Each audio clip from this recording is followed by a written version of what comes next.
नमस्कार दोस्तों, स्वागत है सभी का समाचार क्यारी में। भव्य को 1 लाख वोट पार करवाने का लक्ष्य लेकर भाजपा ने विपक्ष को सकते में डाला।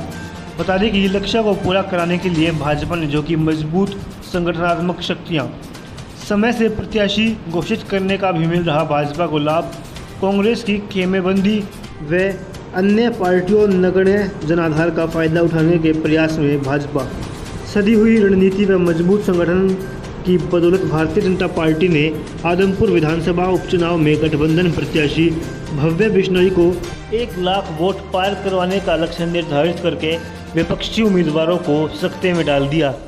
सांगठनिक रणनीति के साथ साथ भारतीय जनता पार्टी इस उपचुनाव में कांग्रेस खेमेबंदी व अन्य पार्टियों के नगण्य जनाधार का फायदा उठाने के प्रयास में भी लगी हुई है।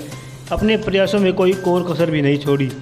आदमपुर उपचुनाव की घोषणा के कुछ समय बाद ही भाजपा ने पूर्व मुख्यमंत्री स्वर्गीय बचनलाल के पुत्र एवं पूर्व विधायक कुलदीप बिश्नोई के पुत्र भव्य बिश्नोई को अपना उम्मीदवार घोषित कर दिया था।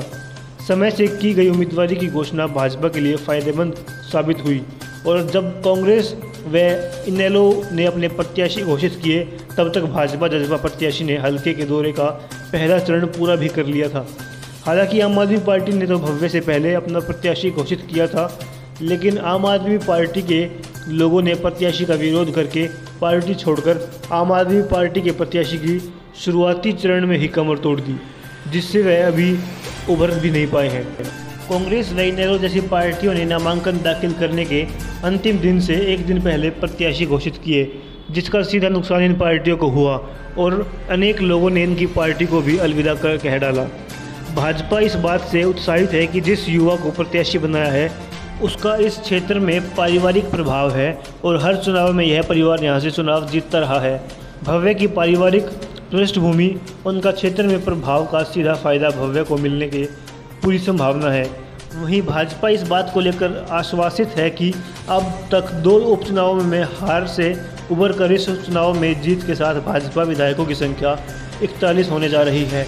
भाजपा उम्मीदवार को यह भी फायदा मिल रहा है कि लगभग 26 वर्षों से राजनीतिक वनवास झेल रही आदमपुर की जनता इस उपचुनाव में जीत के साथ ही सत्ता में भागीदारी करेगी।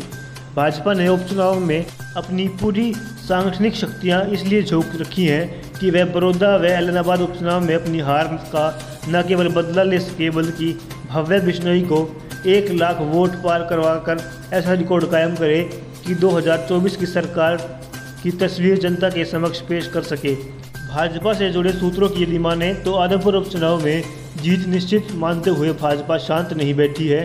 वह अपने सांगठनिक बल व कांग्रेस की खेमेबंदी का जमकर फायदा उठाने का प्रयास कर रही है। यही कारण है कि पार्टी में प्रांत भर से विस्तारक आदमपुर उपचुनाव में लगा दिए हैं।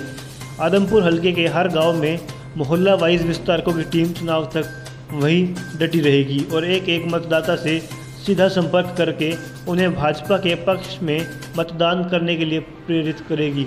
इसी तरह पन्ना प्रमुखों की ड्यूटी भी विशेष रूप से लगाई गई। पन्ना प्रमुखों के जिम्मे केवल वोटर लिस्ट का एक पन्ना ही होता है और उसे वह वोट डलवाने की ड्यूटी दी जाती है। ये सभी पन्ना प्रमुख गांव के ही होते हैं, इसलिए उन्हें मतदाताओं को पहचानने व उन्हें प्रेरित करने में खास परेशानी भी नहीं होती। कुल मिलाकर भाजपा इस उपचुनाव में जीत के दावे के साथ साथ भव्य बिश्नोई को 1 लाख वोट पार करवाने का संकल्प लेकर जहां विपक्ष को सकते में डाल चुकी है, वहीं कांग्रेस की गुटबाजी, आम आदमी पार्टी व इनेलो के सीमित जनाधार और अन्य पार्टियों के नगण्य प्रभाव का फायदा उठाने का भी भाजपा पूरा प्रयास कर रही है। यही कारण है कि भाजपा ने इस चुनाव में जीत का नारा देने की बजाय अपने प्रत्याशी को 1 लाख वोट पार करवाने का नारा दिया। देखना है कि भाजपा अपने टारगेट में कितना सफल होती है और भाजपा की सधी हुई रणनीति से बचने में विपक्षी उम्मीदवार कितना सफल होते हैं।